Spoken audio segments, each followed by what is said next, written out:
stay there. That's a little lavalier for the collar. I think it is the routine. I'm not sure. Thank you very much. Okay. Good evening.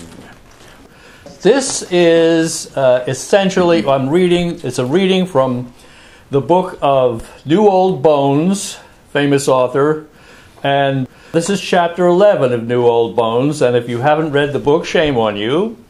Actually, I don't care if you read it or not, but be sure to buy it.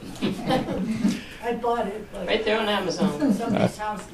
Okay, so I will not introduce our readers, and I will not give anyone any background. I won't let you know where you are in the story or anything. You'll just have to pick it up on the run.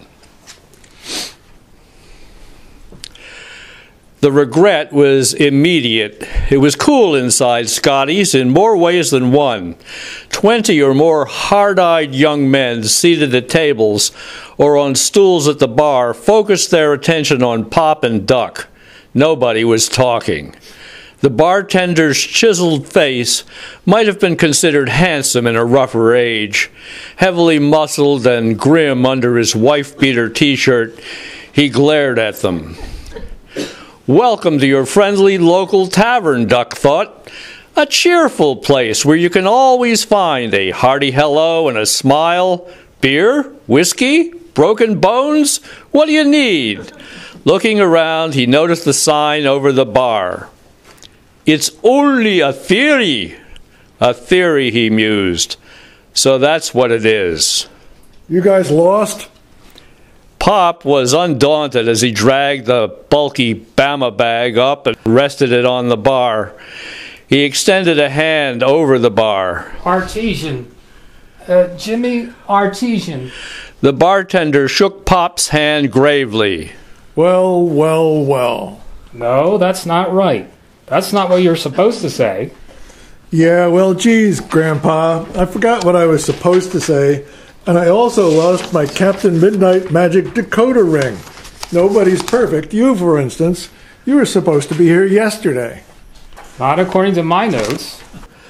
Then your notes are a little off. Never mind that. I'll let it go. Just get him, okay? The bartender looked up and shot Duck a hard look. Then he turned back to Pop. You're supposed to be alone. Who's that? Pop was baffled. He looked back at the bartender wide-eyed. The bartender pointed at Duck. The weed, damn it. The one growing up alongside you. My son. The bartender smiled in a nasty way.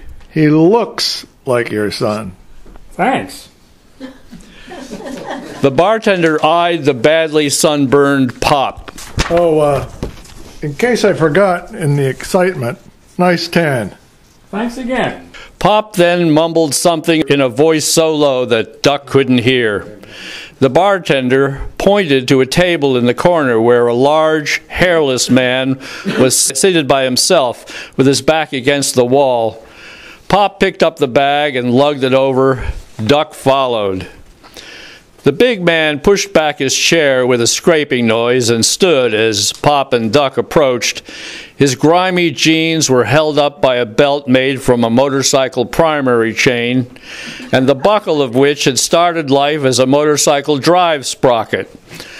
Under the shreds of his black t-shirt, tattoos of blue, red, and yellow dragons locked in carnal combination with naked women, wreathed and wound around his arms. A brace of tiny silver circles closed around the edges of his ears. The big guy reached a massive paw across the table and shook Pop's hand. Then he frowned as he looked over Pop's head at the other patrons, who were still watching as silently and intently as they had been since Pop and Duck came in. What's the matter? You guys got nothing to talk about? You want me to give you something to talk about? Heads turned away, conversations picked up in low tones. Bob shook Duck's hand with a strong grip. Sorry about that. Some people have no manners. Please pay no mind. It's just natural curiosity. The fact is, you both look something like them. Could be related.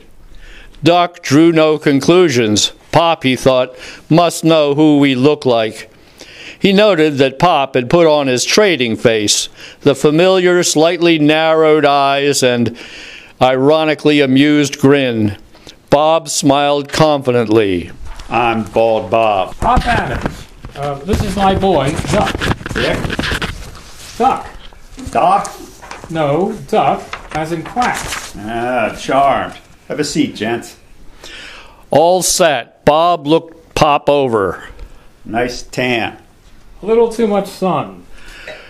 Bob looked in Duck's direction. Unusual name. What's the derivation? Ask him, said Duck, nodding toward his father. As I recall, the wife had a bug up her ass that day. Bald Bob nodded. The explanation satisfied him completely. Women. What are you gonna do? Fuck 'em. The remark came from a rangy motorcycle outlaw sitting with friends at a nearby table.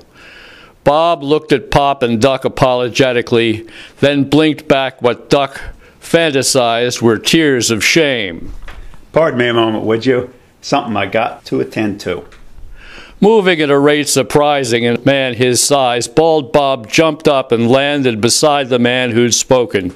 He bunched his fist and punched the side of the man's head with a short left.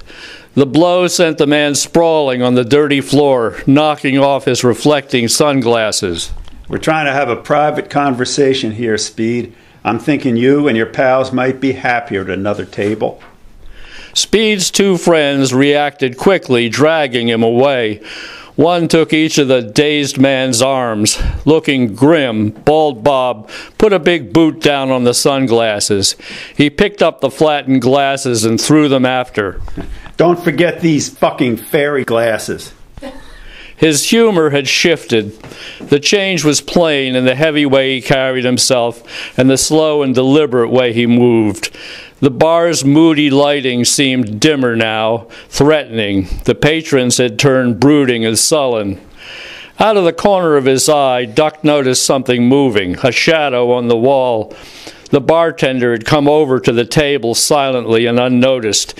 He was standing behind Pop, his arms folded across his chest, and he had the look of a man patiently waiting for the next scene to begin. Pop was sitting statue still, detached and distant. Duck had a bad feeling in his stomach. End of chapter. Boy, where can you get a book like that? Amazon. Right on the shelf behind you. Don't let him know.